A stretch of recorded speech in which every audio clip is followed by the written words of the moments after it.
Acho que todos podemos concordar que a função erétil é bastante importante. Quero dizer, pense nisso do ponto de vista reprodutivo. Pode ser bastante desafiador participar do ato de criar um bebê ou praticar a criação de um sem uma ereção adequada. Muitas pessoas sofrem de disfunção erétil e sempre digo aos meus alunos que primeiro é preciso entender como as coisas deveriam funcionar dentro do corpo humano antes de tentar entender como o mundo funciona.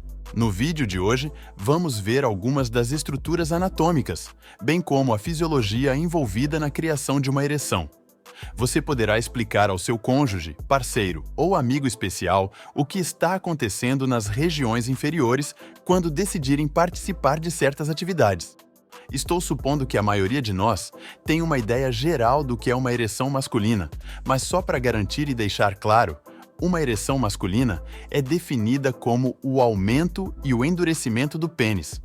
As mulheres têm uma estrutura parecida chamada clitóris, e na verdade há mais semelhanças do que as pessoas percebem, mas vamos deixar isso para outro vídeo. Para que essa ereção seja iniciada, normalmente precisamos de algum tipo de estímulo. A estimulação ocorre de duas formas. Pode ser uma estimulação psicológica vinda do cérebro, bem como a estimulação dos próprios órgãos genitais. A estimulação tátil das estruturas genitais, bem como das áreas circundantes, também inicia a ereção. No entanto, a estrutura mais sensível e, portanto, mais importante é a extremidade distal do pênis, chamada de glande. Como eu mencionei, esta é uma área extremamente sensível. Está repleta de uma quantidade extensa de terminações nervosas sensoriais e, quando isso é estimulado, envia um sinal para a medula espinhal através de um nervo chamado nervo pudendo. Agora, o significado latino de pudendo é aquilo do qual você deveria ter vergonha, sabe? Porque está trazendo informações sensoriais dos seus genitais. Uma vez que esse sinal está na parte inferior da medula espinhal, parte desse sinal ou sensação viajará pela medula até o cérebro, para que alguém se torne consciente de tal estimulação genital.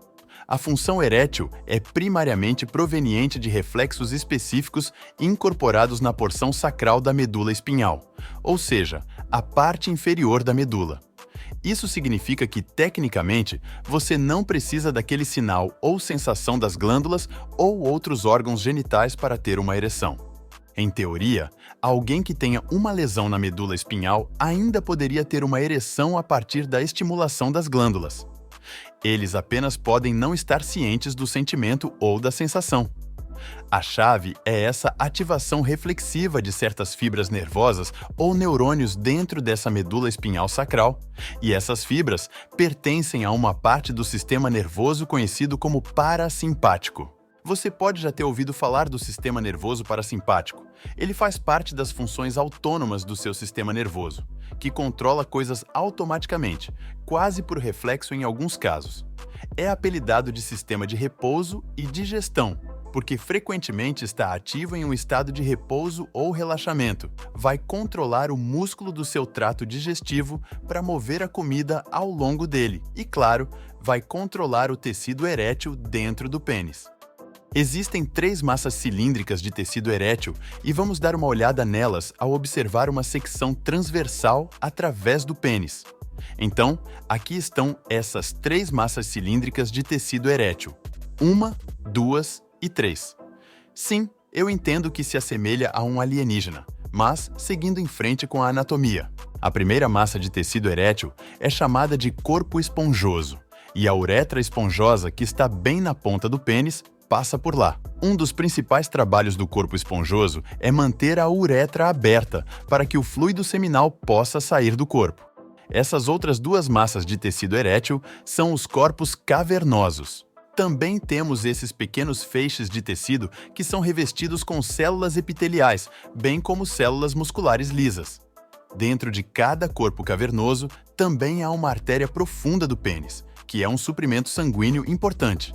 Então, basicamente, estamos colocando todas essas estruturas juntas para entender como essa ereção funcionará.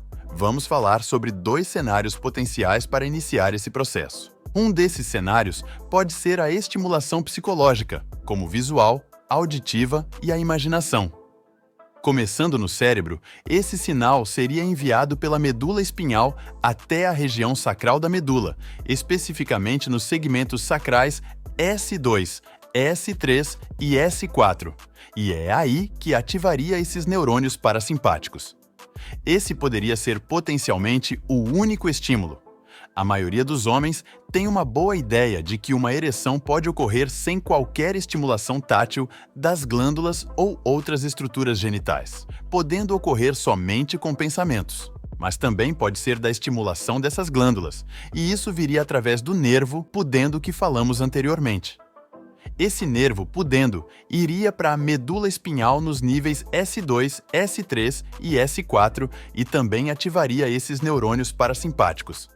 Então, você pode ver que o sinal pode vir do cérebro ou da região genital e, em muitos cenários, está vindo de ambas as áreas ao mesmo tempo. Agora que ativamos esses neurônios parasimpáticos, precisamos enviar esse sinal para os tecidos eréteis.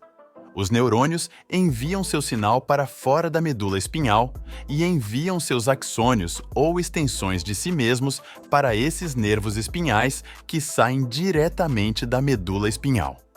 Pense em um nervo como uma extensão elétrica e se você cortasse um deles, veria esses pequenos fios de cobre dentro e esses fios de cobre seriam os neurônios neste exemplo. Esses neurônios parasimpáticos vão deixar a medula espinhal, pelo menos seus axônios vão através dos nervos espinhais S2, S3 e S4 e eventualmente chegar aos tecidos eréteis.